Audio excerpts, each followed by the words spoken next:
As mapped in the National Initiative for Allied Health Sciences, we are short of 8.9 lakh allied health professionals.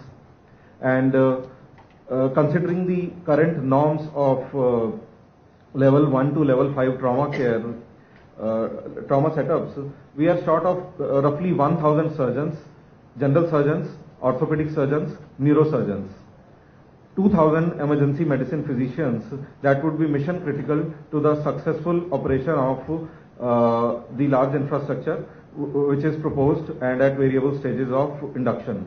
50,000 nurses. It's not like we do not have nurses and we are not producing enough nursing graduates, but we need these skills and competent nurses who can take care of the infrastructure which is proposed to be created. And this is coupled with a challenge of attracting talented graduates into trauma. Trauma being a very different specialty from rest of them because of obvious reasons. The robust CPD and certification programs which are lacking, and lastly an environment of scholarly activity and promotion for those who wish to undertake traumatology as a career. Friends, from our experience of administering the country's first program of traumatology, the fellowship program of trauma, although launched in year 2002, literally struggled at times because of the multi-skilling which the surgeon was required and the lack of enabling support when it came to real-time practice. Like 30 years ago, general surgeon could have easily made burr holes and treated intracerebral hematoma, or could have easily taken care of an SDH or a patient of head injury or a patient of polytrauma with all his competencies. But today, considering the changing milieu with consumer activism and a very stringent silos being created by the professional councils, a general surgeon is very much afraid to even touch a patient having head injury. He will only deal with their specific part. So the silos are more tight than ever before. In a level 2, level 3, level 4 facility where transport systems are not robust, basic life-saving surgery is not being attempted and reliance is more on patient care. Similarly, in multi-skilling, when it comes to resuscitation, although in an integral part of our trauma care program, initially there was resistance for many of the professionals to adopt resuscitation as a key skill which they have to practice, and the traditional dependence on anesthesiologists used to be there. With the emergence of emergency medicine as a discipline, the area of responsibilities, the segregation of the responsibilities based on what needs to be practiced between the EM physician and trauma surgeon at points came into conflict. So these are areas where a robust education system, a robust certification system, as well as a proactive approach from the professional boards and councils can go a long way in creating that wave of trauma care which needs to be there, and a very high level of professionalism which needs to be practiced when it comes to this discipline. And lastly, the issue of critical care medicine. There have been 3 distinctive domains of programs which are running in the country. Critical care management being one of the key parts in trauma care services. The fellowship program of the National Board of Examinations, we have been running this program since 2002. The DM critical care program being run by various state universities, and DM program being run by AIIMS and PGI, and various other certification programs by the national societies are currently taking care of the bridge for critical care physicians, but we are still to reach that magical figure of at least 2 to 3 certified critical care practitioners for every ICU in the country. So to wrap up, HRH constitutes a challenge when it comes to developing and managing the science of traumatology. Managing trauma requires teamwork, so the educational framework has to address the issues of teamwork, interprofessional education, professionalism, and especially bring in a lot of support from the regulatory and legal systems. Multiple competencies covering the core domains of pre-hospital care, transport, ER triage, resuscitation, hospital referral, and rehab needs to be imbibed in our existing curricula, because the kind of human resources which we require may need certain more years to evolve and come. We have come a long way in the past 1 decade in developing that critical dialogue, as well as establishing so many systems but still it requires a backward integration of these competencies in our existing curricula in the medical, nursing, as well as the allied health professional space. And at a time when India is looked upon by the world not just as the world's second populous country, but as a key pillar of global economy, we cannot have success to be a shared dream of the few. We have to value our human capital and excel to serve and save the mankind. We at National Board are working with each of the stakeholders in the country and creating programs to bridge this gap of HRH. Thank you for your patient listening. Thank you. The next speaker is Dr. Subodh Kumar from All India AIIMS Delhi, India. Please.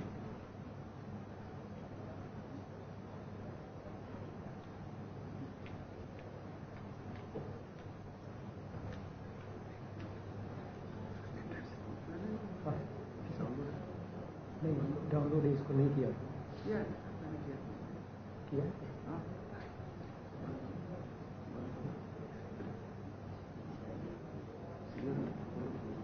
तो आपका उनका मुझे जी अभी से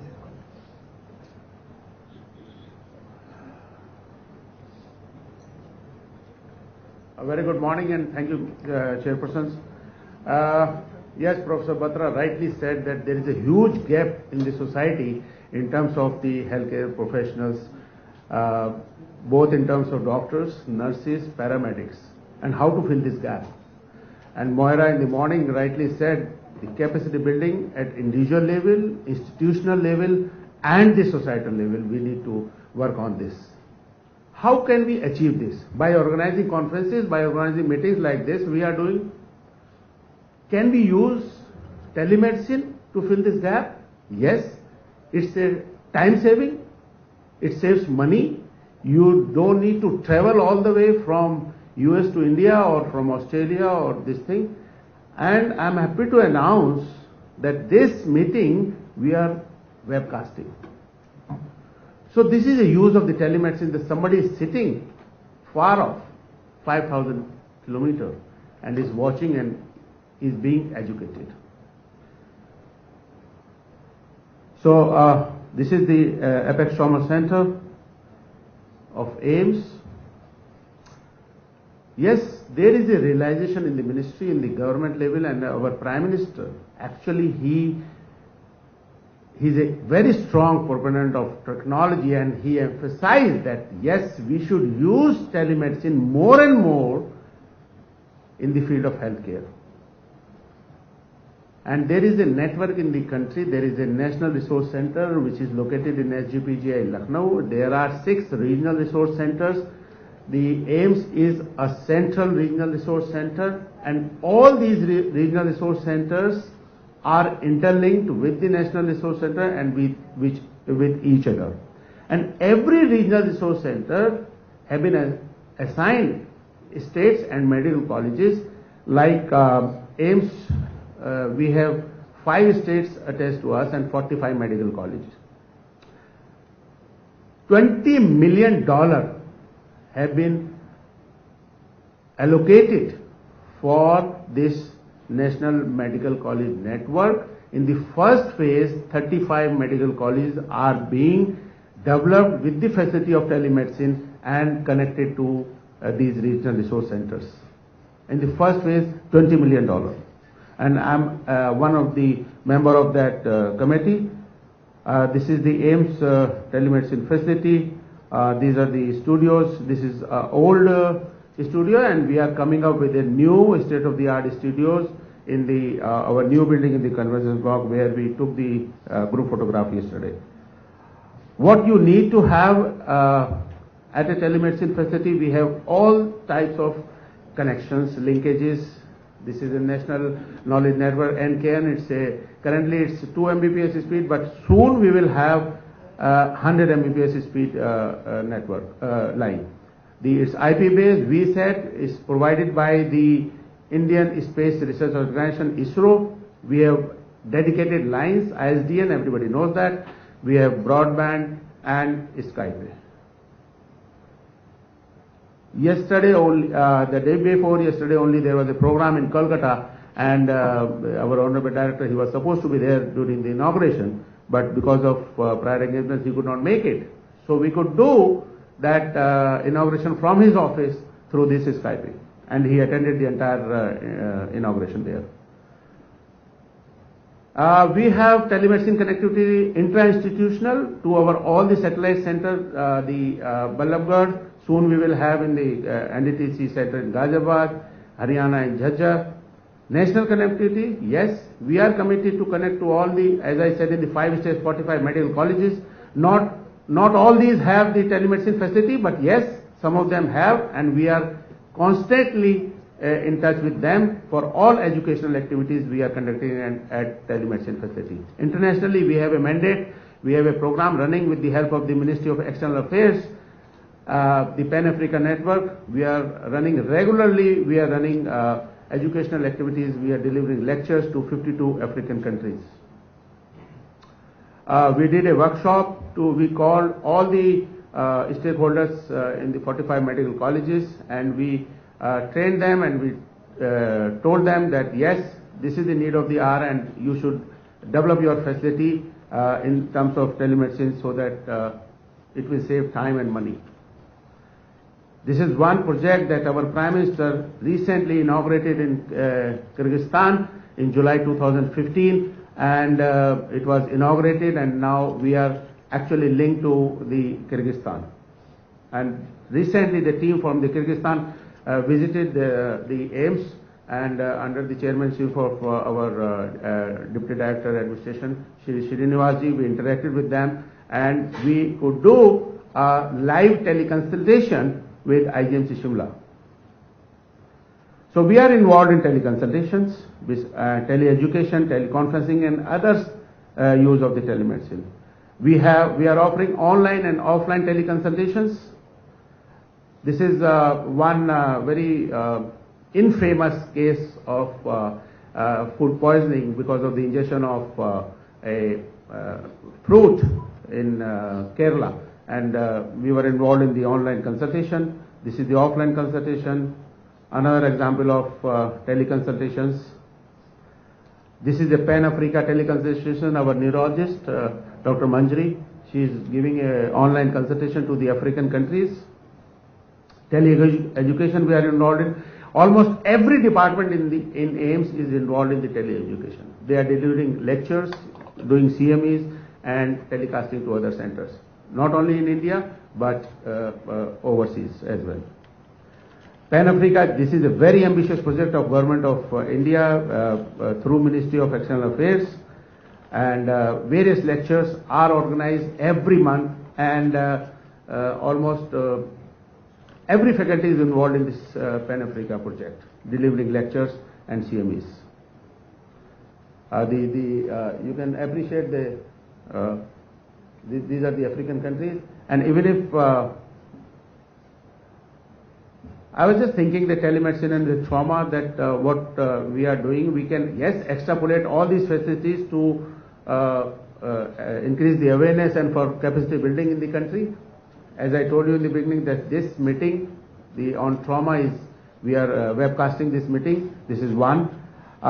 We have, and Dr. Amit will speak after me on this AITSC, and this is the project we are running with the Australian counterpart. Gerard is here, Moira is here, and yes, in 2014, this is Alfred, and this is some remote center in Australia, and through telemedicine, they are connected to them and just chatting, no need to travel.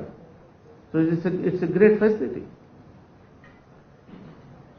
One of the intervention of this AITSC is the trauma resuscitation advice online. And I want your attention on the second, the advice from the trauma center to the smaller hospitals, those who are non-trauma and rural centers using computer-aided decision support, that is TRR, which was developed by the Mark Fisher, and it will be a real time. So trauma nurse on duty will give a real time advice using the telemedicine. That's the use of telemedicine. So I would conclude by saying that yes, our vision is to adopt a Pan-Africa model for SAARC countries and East Asia countries, to extrapolate the use of telemedicine for capacity building in the trauma care in the country. We soon will have a rural mobile e-health services to go to the rural centers, and yes, to connect 6 AIIMS-like institutions. Thank you all very much, and I invite all of you to this World Trauma Congress 2016. Please visit our website and register yourself. Thank you very much. Thank you. Our next speaker is Dr. Sushma.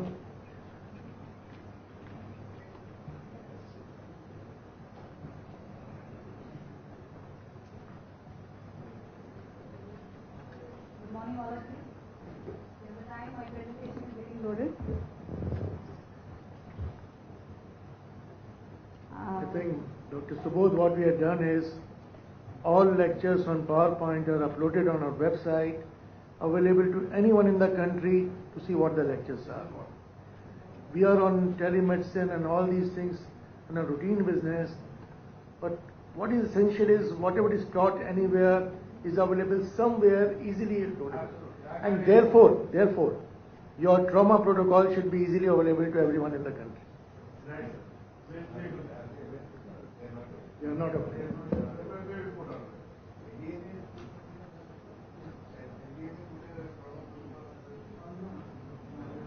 Nothing. Not, it doesn't exist. So good morning, all of you, and respected chairperson, sir. This is a very crucial topic. We've been discussing about the pre-hospital and the hospital thing. Today, in this current scenario, in 2015, when we are sitting here and talking about rehabilitation, it seems like we are asking a guy to buy a house before he gets married. 30 years ago, when our parents and grandparents were there, they would say, get married, have kids, make them educated, and then before your retirement, buy a house and then settle down. But scenario is changing. These days, what young couples are doing, they are buying a house first and then are looking for a bride. This is what rehabilitation has to have its status in this scenario.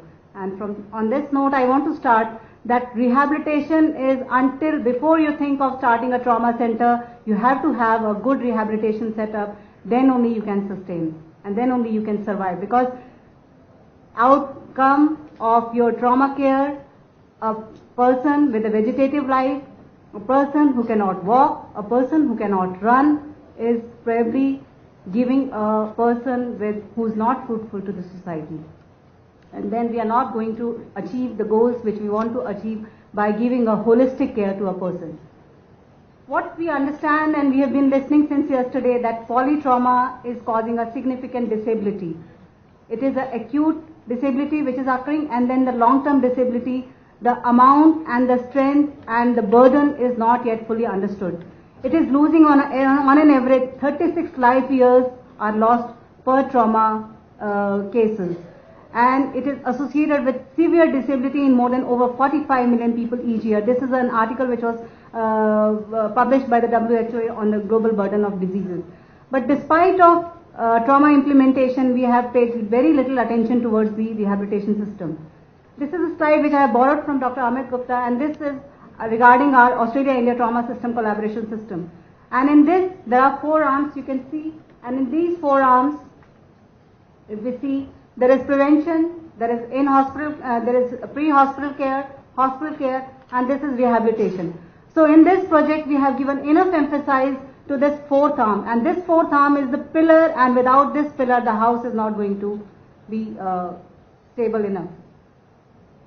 Rehabilitation is a problem-solving educational process aimed at reducing disability and handicap.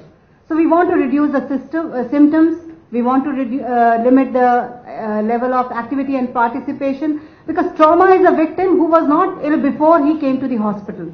He's not like a cancer patient. He's not like a diabetic patient. He is a person who was walking down the road and suddenly was hit by a vehicle from behind and has landed up in the hospital without both the legs. And just imagine his plight. He cannot go back to the work he was doing before sustaining this trauma. A cancer patient knows that what he has ahead, but not the same for a trauma victim. whole family, whole society depends upon his life and his active participation in the society. So trauma rehabilitation extends beyond acute injury and wound management, and this is very important to reintegrate this patient into the home and into the community and finally to the society. There is a lot more to be done regarding the cognitive and the neuropsychological aspects of the same patient. It is not only the physical rehabilitation. This cognitive and psychological rehabilitation is far more implications on this person who has to be back to the society. These are the small kids. You look at this boy. He has got a tracheostomy tube in place. This is a girl sustaining trauma. Look at the plight of the parents, that how will they get this girl back to the school and back to the adult life. The girl who has a face which is completely now lost its sheen which it was earlier. So there is lot of issues associated with this trauma. A surgeon is only concerned by making a good eye, making a good nose, making a good lip. But he doesn't know that how much time he'll be losing in calling this patient again and again to the OPD and to the hospital. And every time the child is coming to the OPD, standing in the queues, waiting for her number to come and then waiting for the dates of surgeries, because there is no priority list for these patients. The same boy, you can see that he is the boy who is now this. How difficult it is to go back to his work and to go back to his society. She is the same girl who has sustained burn injury to her face. Just imagine that how difficult it would be to rehabilitate this girl until unless we have our system in place. That the time she arrives to the hospital, we have everything in place for her, everything charted out for her on day one, that yes, after 1.5 years, yes, these are the things we'll be going to do for you.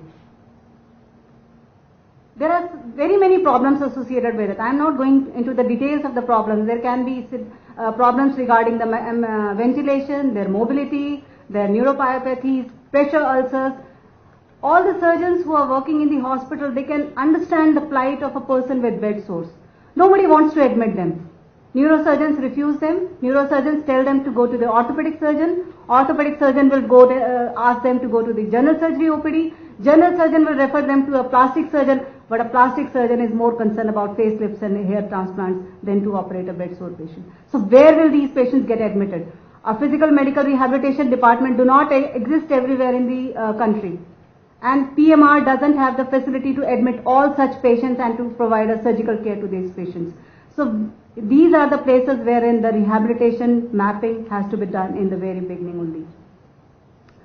There are problems associated with not only trauma patients but also with the burn patients.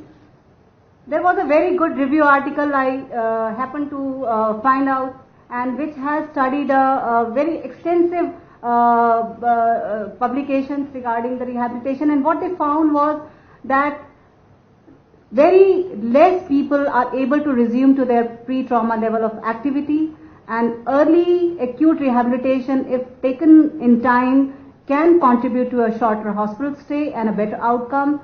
And then the trauma care systems, where there was a whole system starting from the prevention, pre-hospital, hospital to the rehabilitation discharge slips, they found that the outcomes were better and there were reduced mortality. There are very many methods of rehabilitation. There are physical therapy-based rehabilitation, wherein you have to you see patients like this, multiple bed sores, dressing materials, negative pressure dressing, then a plastic surgery intervention, and then you can send these patients back to the home. There are clinics like we run a clinic at our center, a dedicated amputation clinic, because what I was seeing earlier was that all the patients who get amputated, when they were coming to a routine surgical OPD, they all were getting lost. They were either on the wheelchair or they were on the stretchers, and they would not be able to enter to the OPD rooms. So they were lying outside, and by the time their numbers came, the surgeons were exhausted, the residents were exhausted. And so a very short prescription of come next week, take this medicine, do this nursing care, refer to the nurse practitioner, take the advice from her, and then come back again. And they were coming back again and again. And imagine the amount of money they were spending on coming to the OPDs every week, another after another. So when you have a dedicated, when I started this dedicated OPD along with my colleagues, what I found was that only amputees were coming to that clinic, and a holistic approach was started. A physiotherapist was sitting there, a psychologist was sitting there, a person with from the medical social department was sitting there, and we were planning the complete care of that patient, and prosthetists were also called in there so that patient can choose the prosthesis he wants for his life. If he's a poor patient, then MSSO was sitting there who was telling her that these are the government policies, these are the facilities available, these are the financial aids available for you so that you can have a better prosthetic care. So until unless that kind of a network, that kind of a loop is available to the patient, then only we can think of. So these were the lessons which we have learned from our very short experience of about 8-9 years in the trauma center. So these were the goals which I feel we need to have when we think of rehabilitation, is that we need to have some kind of a early mobility program, so that we make the patient mobile in the hospital only, so that once he goes home he knows that how I was made mobile in the hospital. Because if you do not make the patient walk in your hospital, he will have the fear of falling down once he reaches home.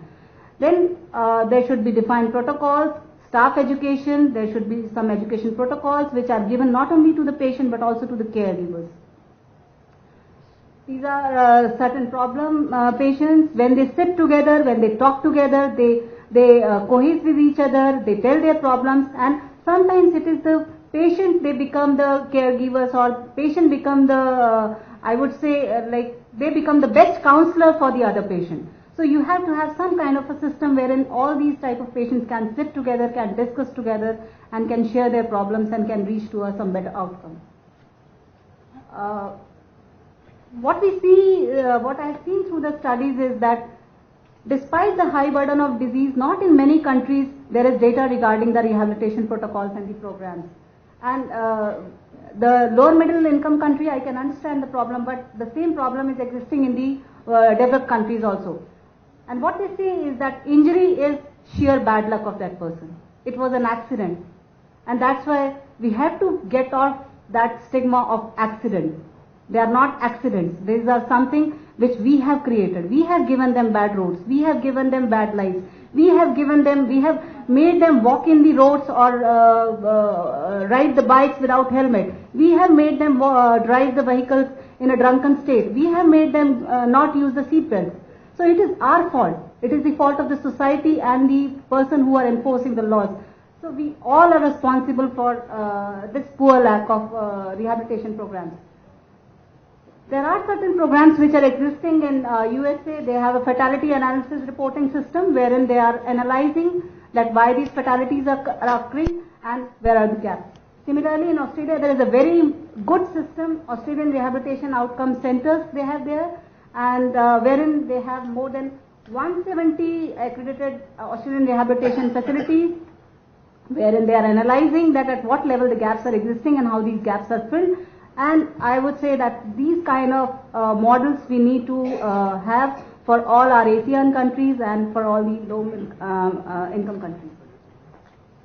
These are the guidelines we have to have. At a very small level in our hospital, we have like what Moira said in the beginning, that nurses are the one who stay for long.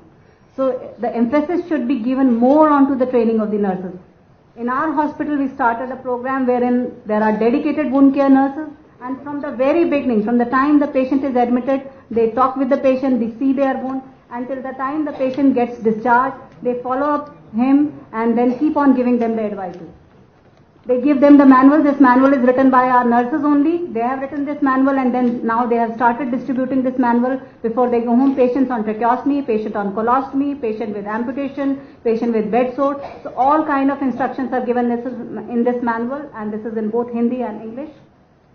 So what are the needs? The needs are to understand and to develop guidelines regarding the human resources who are skilled and trained and who are equipped with adequate amount of equipment and supplies, be it processes, be it the stretchers, be it the wheelchairs, or be it the mobility devices required in the ICU. But then all is not lost. Hope is still there, and with this hope we have started two major programs at the level at our trauma center. One is this mobility project which Dr. Subodh and Dr. Purva are doing with AIIMS and Shock Trauma Center collaboration, wherein the emphasis is on the early mobilization of the patient in the ICU. The patients who are on ventilator should be moved.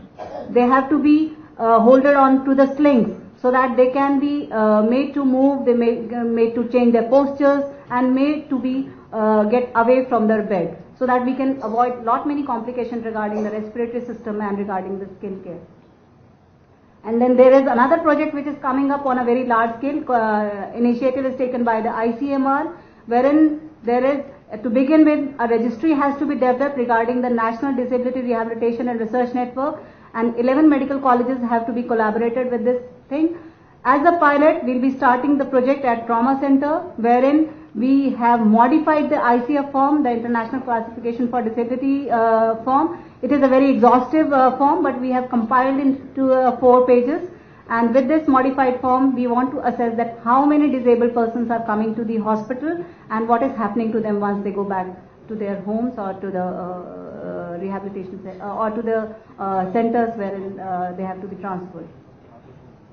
So, be it pediatric patient or geriatric patient, we have to have a different kind of modules for all of them, so that they can be happy and they can go back to the society in a more fruitful manner. WHO has declared this decade to be dedicated to the road traffic trauma, like what Dr. Mishra said yesterday. So now there is an opportunity to prioritize trauma rehabilitation, disability management, and social integration of these trauma survivors. Thank you.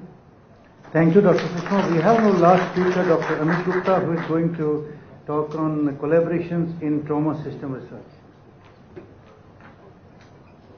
I was just thinking that I'll skip my talk for need of time, but anyway, since you said, I'll just run through this presentation of mine, which is on the Australia-India Trauma Systems collaboration. We've been seeing these slides from the Australian counterparts. So just information for all the other partners of the ASEAN region, the East Asian region, that what this particular, how did it start and what this is all about. So this is basically a bilateral grant given by the 2 governments, that's Australia and India, Departments of Science and Technology, and the principal bilateral sites are at the JP and Apex Trauma Center and the National Trauma Research Institute at Monash University. It is an international collaborative effort with focus on developing and testing systems of care. And it is first of its kind binational project focusing on injury, number 1, which is definitely a major health problem in India and the whole region. And this is the only project in the field of trauma care system or trauma care looking purely at systems. And as I said, it is funded by both the governments under the Australia-India Strategic Research Fund. Well, I'll not go into the background. We all know what we are going through, both Australia, India, and the whole region. What I want to emphasize is that the broad research questions in this Australia-India Trauma Systems collaboration, since it is a collaborative effort between a country or a state which has already developed its trauma system and a country which is struggling to do so. So the broad research questions are: what can countries with less developed systems of care and a highly developed trauma system realistically learn from each other, number 1. Can we identify effective components of trauma systems that could be implemented at a relatively low cost? So another factor is that if there are certain system interventions, could it be low cost and help not only the developed countries, but also all the countries of the world at large? So we started in 2013. The Prime Minister of Australia also visited our trauma center under this very project. The proposed solution which this project envisages is to make a baseline registry. So what we have done is that we had institutional registries, different institutional registries running in different hospitals. We also have a WHO injury surveillance format or form, which we have tried to modify and make a minimum data set out of it, so that even smaller hospitals or hospitals not having many resources can collect good trauma data. The other interventions are in the cycle or chain of survival of patients of trauma. Interventions at the pre-hospital level, interventions within the hospital, interventions between good trauma centers and rural hospitals, and finally intervention of rehabilitation. So I'll just go through it very quickly. The first one being the development of the AITC trauma registry or the minimum data set. We've already worked on it a lot for the past 1.5 years. The initial pilot of 134 data items was finally reduced to about 72 data items so that smaller centers could also collect it. We're going to launch it very soon in January. That's what the plan is, Gerard. Then the first intervention being the pre-hospital notification. We did a landscaping study for most of the EMS systems in India. Even in Gujarat, where the 108 ambulance services is functional, there was no direct communication between the ambulance and the hospital. So what we thought out was that would pre-hospital notification change, sort of urgent or immediate mortalities? Would it have an impact on that? So what we are trying to do is that along with Swinburne University in Melbourne, trying to develop an application sort of a thing in which the paramedic or the ambulance driver or the paramedic just has to punch in a very few things and it would be summarized, and the hospital care providers or the doctors in the emergency rooms will get that notification as to what the ETA or the expected time of arrival is and what the condition of the patient is. The second intervention, what we are testing is the real-time resuscitation advice. As Dr. Subodh said, it's that could computer-based, algorithm-based, program prompt the doctors within the trauma center, bigger ones, and could this prompt help a smaller rural center later on? So already Professor Mark Fitzgerald and his team has developed this trauma reception and resuscitation system.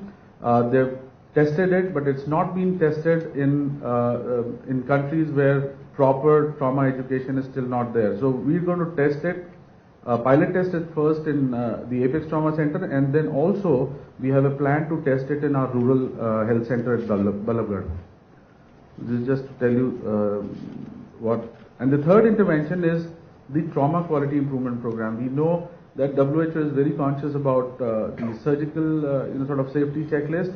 It has also devised a trauma checklist now, which will be probably launched sometime next year.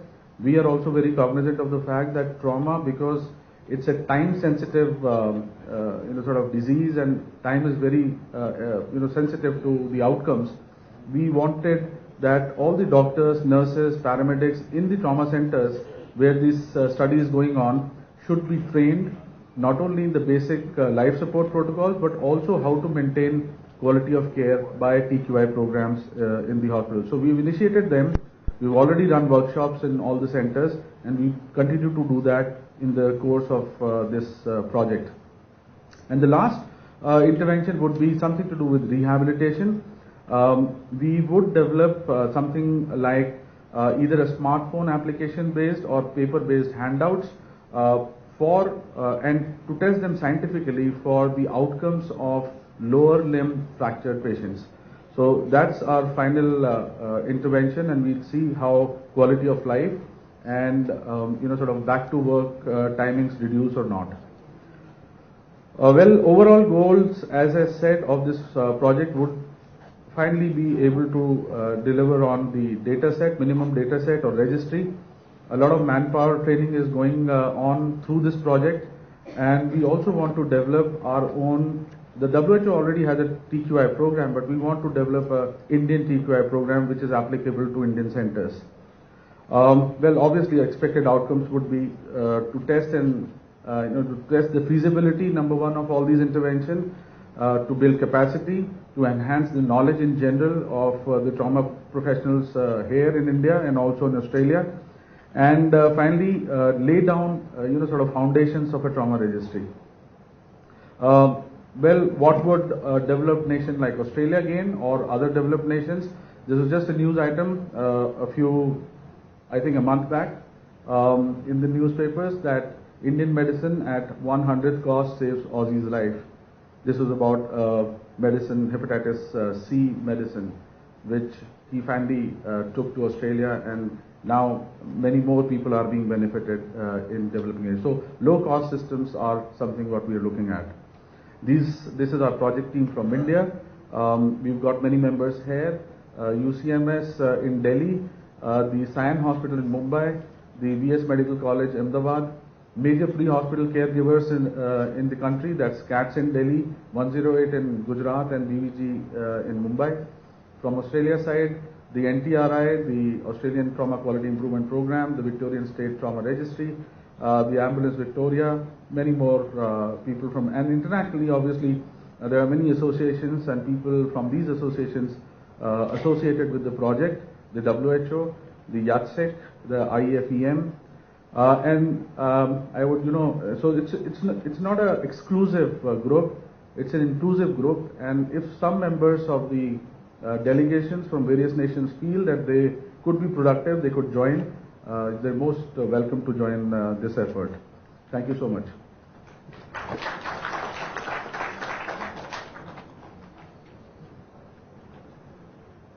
The time is running short for the schedule, so any questions for that, or we can discuss on the tea? That would be ideal. Right. Thank you very much. So we are, the tea is served just adjacent. The tea is, so we meet after 15 minutes. What is the time now? It's 11:30. So we meet at 11:45.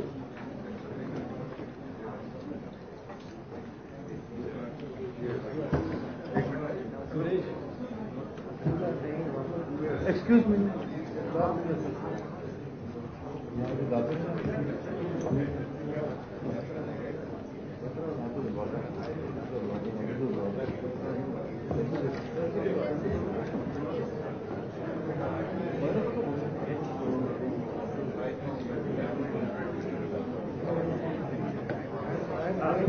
Hello. Just may I request our DDM, Srinivas.